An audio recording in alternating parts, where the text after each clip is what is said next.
Hello সবাইকে। সবাই কেমন আছেন? আশা করছি সবাই অনেক ভালো আছেন। আমরাও ভালো আছি। তো কিছুদিন আগে আমার মেয়েকে দেখতে ২ টা ফ্যামিলি এসেছিল। তো তারা আমার মেয়ের জন্য কিছু গিফট নিয়ে এসেছে। তো চলুন একসাথে গিফটগুলো দেখা যাক। তো এই যে ২ টা প্যাকেট ২ টা ফ্যামিলি থেকে দিয়েছে। তো ১ম এ এটা দেখি কি আছে। এই যে ১ম এই আমার মেয়ের জন্য সুন্দর একটা খেলনা। এটা নিয়ে আমার মেয়ে খেলতে পারবে। খুবই সুন্দর হয়েছে। এই যে আরো একটি খেলনা। এটা খুব সুন্দর তো।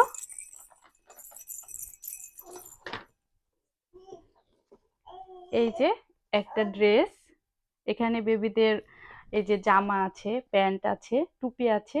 তো এগুলো আমি আর খুলছি না, পরে খুলবো। তো এটাও অনেক সুন্দর হয়েছে। এই যে একটা ডায়েরি আছে। এই ডায়েরিটা মূলত আমার মেয়ের এই একটা বছরের যে স্মৃতি সেটা আমি এখানে ধরে রাখতে পারবো। তো খুবই সুন্দর হয়েছে এই ডায়েরিটাও। প্রত্যেকটা গিফটই অনেক সুন্দর হয়েছে। এখন এটা দেখি। এই যে একটা পুতুল, এটাও আমার মেয়ে নিয়ে খুব সুন্দর করে খেলতে পারবে। খুবই সুন্দর হয়েছে।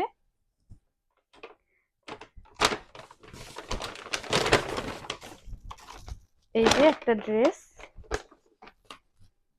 এটার সাথে এই যে এই ড্রেসটাও খুবই সুন্দর হয়েছে। এটা আমার মেয়েকে পরলেও খুবই মানাবে। এই যে আরো একটি ড্রেস, এটাও খুব সুন্দর হয়েছে।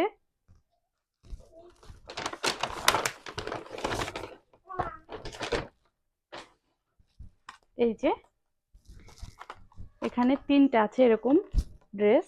এই ড্রেসগুলোও খুব সুন্দর হয়েছে। তো প্রত্যেকটা গিফটই খুব সুন্দর হয়েছে। তো ভাইয়া এবং আপুদেরকে এই সুন্দর গিফট দেওয়ার জন্য অসংখ্য ধন্যবাদ। আসলে মূলত এই ছোট পুতুলটা ওই আপুদের একটা ছোট মেয়ে আছে, সে দিয়েছে আমার ছোট মেয়েকে। আর এই খেলনা দুটো আমার আরেকটা আপুর একটা ছেলে এবং একটা মেয়ে আছে। তো এই খেলনা দুটো তারা নিয়ে এসেছে আমার মেয়ের জন্য। তো খুবই সুন্দর হয়েছে সবগুলোই। তো আপনারাও কমেন্ট করে জানাবেন এই গিফটগুলো কেমন হয়েছে। তো আজকের মতো এই পর্যন্তই। সবাই ভালো থাকবেন, সুস্থ থাকবেন। দেখা হবে অন্য কোনো ভিডিওতে।